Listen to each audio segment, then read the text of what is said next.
एक गांव में मोहन नाम का एक व्यक्ति अपनी पत्नी चमकी के साथ रहा करता था। मोहन अपने सारे गांव में लालची व्यक्ति के नाम से प्रसिद्ध था। एक दिन मोहन की पत्नी मोहन से बोली, मेरा तो गांव में उठना बैठना हराम हो गया है। मेरे तो भाग्य उसी दिन फूट गए थे जिस दिन मेरा तुम्हारे जैसे लालची व्यक्ति से विवाह हुआ था। बस भी करो चमकी, आए दिन मुझे बस कोसती ही रहती हो। और लोगों की पत्नियां अपने पति की लंबी उम्र की प्रार्थना करती हैं, और तुम हमेशा मुझे बुरा भलाई बोलती रहती हो। तो और क्या बोलूं? तुम्हें गांव के लोगों को मूर्ख बनाने के अलावा कुछ और आता है क्या? देखो, मैं तुमसे अभी भी कहती हूँ कि अपने अंदर के लालच को खत्म कर दो, नहीं तो तुम किसी दिन बड़ी मुसीबत में फंस जाओगे। ऐसा कुछ नहीं होगा चमकी। आज के संसार में वही व्यक्ति कामयाब है जो अंदर से लालची होता है। इतना कहकर मोहन अपने घर से बाहर निकल गया।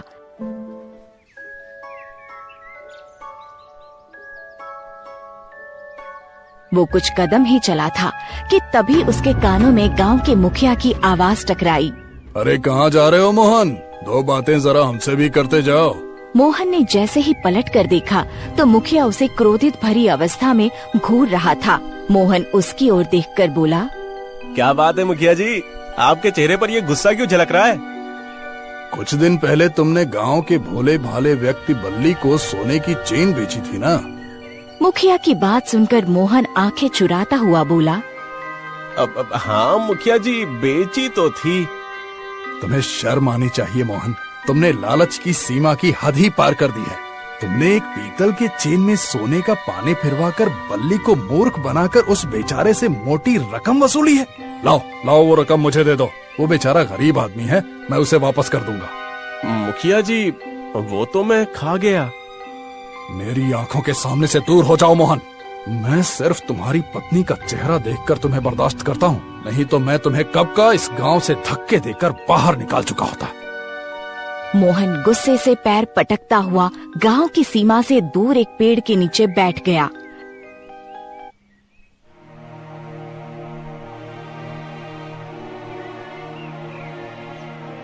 तभी उसके कानों में एक साधु की आवाज टकराई। क्या बात है, ऐसे मुंह लटकाए क्यों बैठा है? मोहन ने जब नजर उठाकर ऊपर की ओर देखा तो एक साधु उसे देखकर मुस्कुरा रहा था।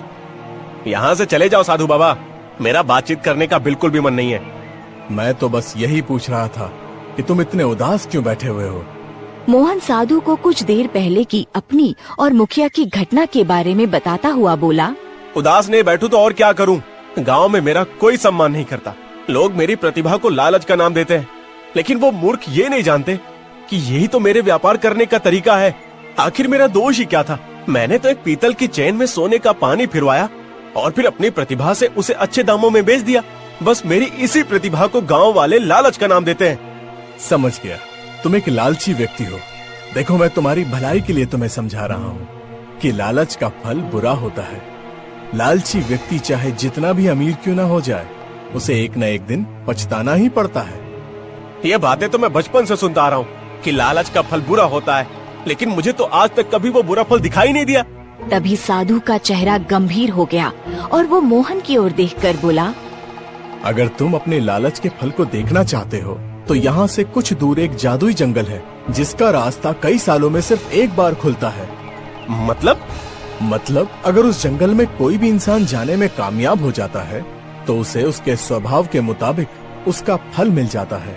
अगर तुम अपने लालच का फल देखना चाहते हो तो चलो मेरे साथ, तुम्हें स्वयं पता लग जाएगा।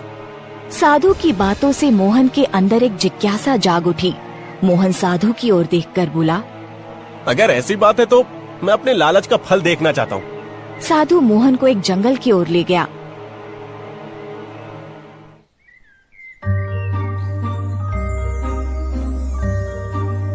मोहन को जंगल की घनी झाड़ियों में एक बड़ा सा रंग बिरंगी आकार का लकड़ी का द्वार नजर आया। साधु मोहन को लेकर उस द्वार के अंदर प्रवेश कर गया। अगले ही पल मोहन ने अपने आप को एक बहुत ही सुंदर जंगल में पाया। मोहन साधु की ओर देखकर बोला, साधु महाराज, ये तो बहुत सुंदर जंगल है। समझ नहीं आता कि मेरी नजर अब तक इस पर क्यों नहीं पड़ी। क्योंकि जिस दरवाजे से तुम इस जंगल में पहुँचे हो वो दरवाजा वर्षों में कभी कभार ही नजर आता है, लेकिन वो किसी आम व्यक्ति को नजर नहीं आता। केवल मेरे जैसे दिव्य दृष्टि वाले साधु को ही नजर आता है। वो सब बातें छोड़ो साधु महाराज, मुझे मेरे लालच का फल तो दिखाओ। साधु तेज आवाज में एक पेड़ की ओर देखकर बोला, इस व्यक्ति के अंदर लालच भरा पड़ा है, इसे इसके लालच का फल दिखाओ। साधु ने इतना कहा ही था कि तभी उस पेड़ से एक सुंदर तोता, जिसका आकार और तोतों से बड़ा था, मोहन के कंधे पर आकर बैठ गया। साधु महाराज, ये तो तोता है। ये कोई आम तोता नहीं है, बल्कि ये तुम्हारे लालच का फल है। तभी तोता इंसानी आवाज में बोला, मुझे अपने साथ ले चलो, मैं तुम्हारी दुनिया देखना चाहता हूँ। लेकिन मैं तुम्हें अपने साथ क्यों ले चलूं? तुम जो सपने देखते हो, मैं वो तुम्हारे सारे सपने सच कर सकता हूँ। मोहन साधु की ओर देखकर बोला, क्या इस तोते को मैं अपने घर ले जा सकता हूँ? क्यों नहीं, लेकिन ये तोता तुम्हारे साथ कितने दिन तक रहेगा, ये इस तोते की मर्जी पर निर्भर करता है। मोहन उस तोते को अपने घर ले आया।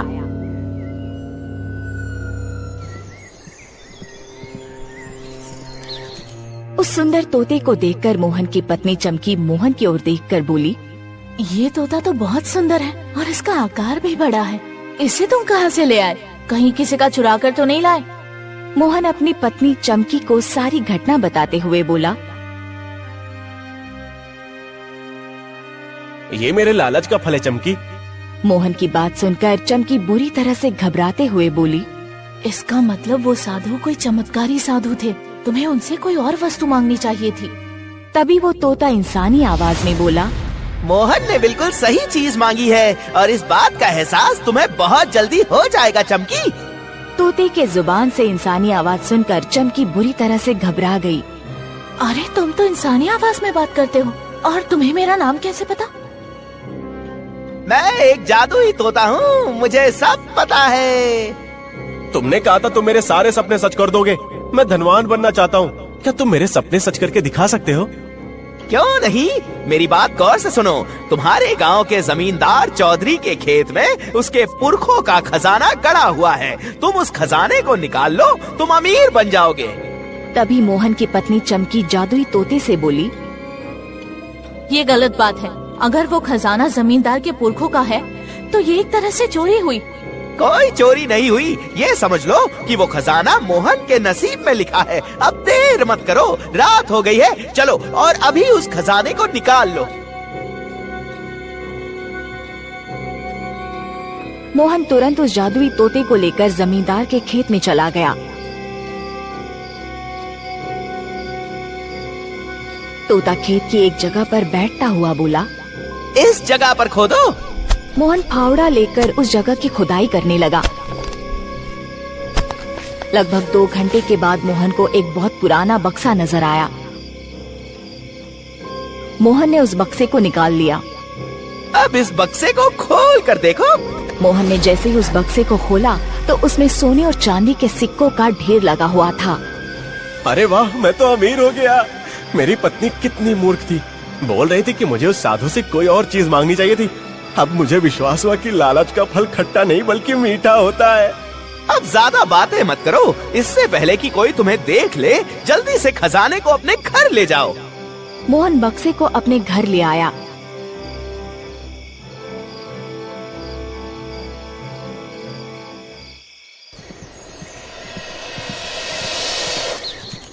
कुछ ही दिनों में मोहन गांव का सबसे अमीर व्यक्ति बन चुका था। उसके टूटे फूटे घर की जगह अब वहाँ पर आलीशान हवेली बनी हुई थी। एक दिन मोहन अपनी पत्नी चमकी से बातें कर रहा था। चमकी, तुम गर्भ से हो? तुम क्या चाहती हो, बेटी या बेटा? मुझे शुरू से ही एक बेटी की बहुत ही ज्यादा ख्वाहिश थी। तभी वो तोता उड़ता हुआ वहाँ पर आ पहुँचा और मोहन की ओर देखकर बोला, तुम एक नंबर के मूर्ख हो मोहन। तुम कहना क्या चाहते हो? अगर तुम्हारे घर में बेटी जन्म लेगी तो तुम्हें उसका विवाह करना पड़ेगा और बहुत ज्यादा धन खर्च करना होगा। तुम्हें बेटी की ख्वाहिश नहीं बल्कि एक बेटे की ख्वाहिश करनी चाहिए। तुम्हारा बेटा आगे जाकर तुम्हारा और ज्यादा फायदा करवा सकता है। और वो कैसे? मूर्ख मोहन, बेटी का जब विवाह होता है तो पिता को बहुत सारा धन खर्च करना पड़ता है, और जब बेटे का विवाह होता है तो धन जाता नहीं बल्कि उल्टा आता है। और फिर अब तुम बहुत ज्यादा अमीर हो चुके हो, आखिर तुम्हारी इतनी संपत्ति कौन संभालेगा? तुम बिल्कुल सही कह रहे हो जादुई तोते, ये तो मैंने बिल्कुल सोचा ही नहीं। क्या खाक सही कह रहा है? बिल्कुल गलत बोल रहा है। मैं अभी भी कहती हूँ, इस तोते को दफा कर दो। वैसे भी हम जिस हवेली में रह रहे हैं वो हवेली भी हमारी नहीं है। हमारी नहीं है तो किसकी है? मत भूलो कि इस तोते ने तुम्हें जमींदार चौधरी के खेत में उसके पुरखों का गड़ा हुआ धन निकालने की सलाह दी थी, जिसकी वजह से तुम इतने अमीर हुए हो। और अब ये बेटी की जगह बेटे की सलाह दे रहा है। मुझे तो ये तोता फूटी आँख नहीं सुहाता। अपनी पत्नी चमकी की बात सुनकर मोहन गुस्से से आग बबूला हो गया। बकवास बंद करो चमकी। इतना बोलकर मोहन तोते की ओर देखकर बोला, क्या तुम ये चमत्कार कर सकते हो कि मेरे यहाँ एक पुत्र हो? हाँ हाँ, क्यों नहीं, मैं एक जादुई तोता हूँ। इतना बोलकर तोते की आंखों से सफेद रंग की किरणें निकलने लगी। अचानक चमकी बेहोश हो गई। तोता मोहन की ओर देखकर बोला, अब तुम्हारा पुत्र ही होगा।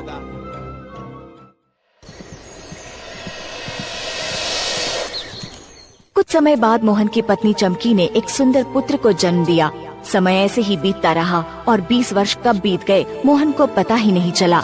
मोहन का पुत्र विवेक अब जवान हो चुका था, जो दिन भर आवारागर्दी करता और जुआ खेलता रहता।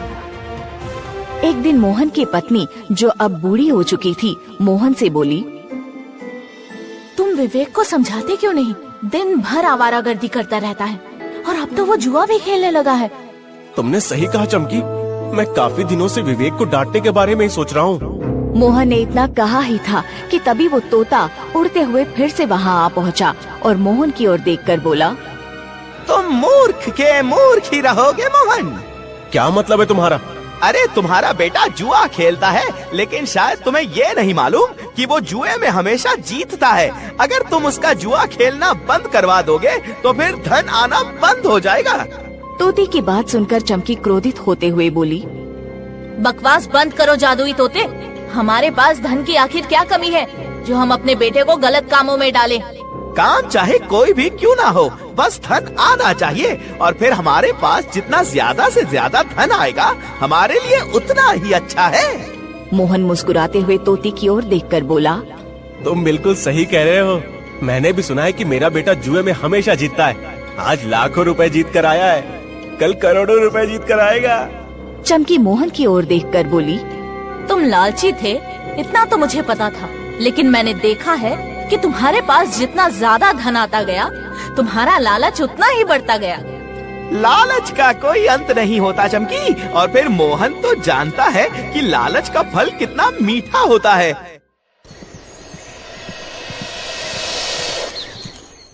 अगले दिन मोहन अपनी हवेली के बाहर बैठा हुआ था कि तभी उसकी हवेली का एक नौकर दौड़ता हुआ आया और मोहन की ओर देखकर बोला, अरे गजब हो गया सेठ जी, जो नहीं होना चाहिए था वो हो गया। क्या हुआ? तुम इतने घबराए हुए क्यों? सेठ जी, विवेक बाबू जुए में लाखों रुपए की रकम जीत गए थे, मगर उन्होंने जिससे रकम जीती थी वो एक बहुत बड़ा बदमाश था। उसने विवेक बाबू को गोली मार दी। गोली लगते ही विवेक बाबू की मौत हो गई। ये सुनकर मोहन उठकर खड़ा हो गया और फूट फूट कर रोने लगा। तभी मोहन की पत्नी वहाँ पर आ गई। क्या हुआ? आप रो क्यों रहे हैं? मोहन रोते हुए अपनी पत्नी को सारी घटना बताते हुए बोला, हमारा जवान बेटा अब इस दुनिया में नहीं रहा। अपने जवान बेटे की मौत के बारे में सुनकर चमकी को सब कुछ हिलता हुआ सा महसूस होने लगा। वो रोती हुई अपने नौकर की ओर देखकर बोली, कहाँ है मेरा बेटा? मुझे जल्दी से उसके पास ले चलो। नौकर के यहाँ से थोड़ी सी दूरी पर उसकी लाश पड़ी हुई है। चमकी पागलों की तरह भागने लगी। अचानक उसका पैर बुरी तरह से फिसल गया और वो सर के बल गिर गई। गिरते ही चमकी की मौत हो गई। मोहन दौड़ता हुआ अपनी पत्नी के पास पहुंच गया। उसे मृत अवस्था में देखकर मोहन को सब कुछ घूमता हुआ नजर आने लगा। मोहन बेहोश हो गया और उसे 10 दिन के बाद होश आया। होश आने पर उसे पता चला कि पत्नी और उसके बेटे विवेक का अंतिम संस्कार गांव वालों ने कर दिया है। मोहन की अवस्था पागलों जैसी हो गई। तभी वो जादुई तोता मोहन के पास आकर बोला, अब मेरे जाने का समय हो गया है। तुम भी मुझे छोड़कर जा रहे हो तोते? तुमने तो कहा था मैंने जो सपना देखा है तुम वो सारे सपने सच कर दोगे, लेकिन मैंने इस तरह का सपना तो नहीं देखा था। तुमने जो सारे सपने देखे थे वो सारे सपने मैंने सच कर दिए, लेकिन तुम्हारे सपनों का आखिरी अंजाम यही लिखा था। तोते की बात सुनकर मोहन चौंक पड़ा। तभी वहाँ पर रंग बिरंगे किरणों के साथ वही साधु प्रकट हो गए और मोहन की ओर देखकर बोले, इस तोते ने कुछ भी गलत नहीं कहा मोहन। तुमने अपने लालच के फल को इस तोते को समझा, जबकि सही मायने में तुम्हें तुम्हारे लालच का फल अब मिला है। दरअसल ये तोता कोई और नहीं बल्कि तुम्हारे मन के अंदर का लालच है, जो कि एक तोते के रूप में है, और तुम हमेशा अपने मन के लालच की बात सुनते रहे। लालच का यही अंजाम होता है मोहन। उसके पास दुनिया का हर ऐशो आराम दौलत होती है, मगर अफसोस फिर भी वो अपना सारा जीवन अकेले ही काटता है। आज तुम्हारे पास सब कुछ है, लेकिन तुम्हें अपनी जान से ज्यादा प्रेम करने वाली तुम्हारी पत्नी आज तुम्हारे साथ नहीं है, और तुम्हारा पुत्र जिसकी असमय मौत हो गई। अगर तुम अपने लालच की बात न सुनकर अपने मन के अंदर की बात सुनते, आज तुम्हारे साथ ये सब कुछ ना होता और तुम आज खुश होते। इतना बोलकर साधु और तोता वहाँ से गायब हो गए। मोहन समझ चुका था कि उसे उसके लालच का असली फल मिल चुका था।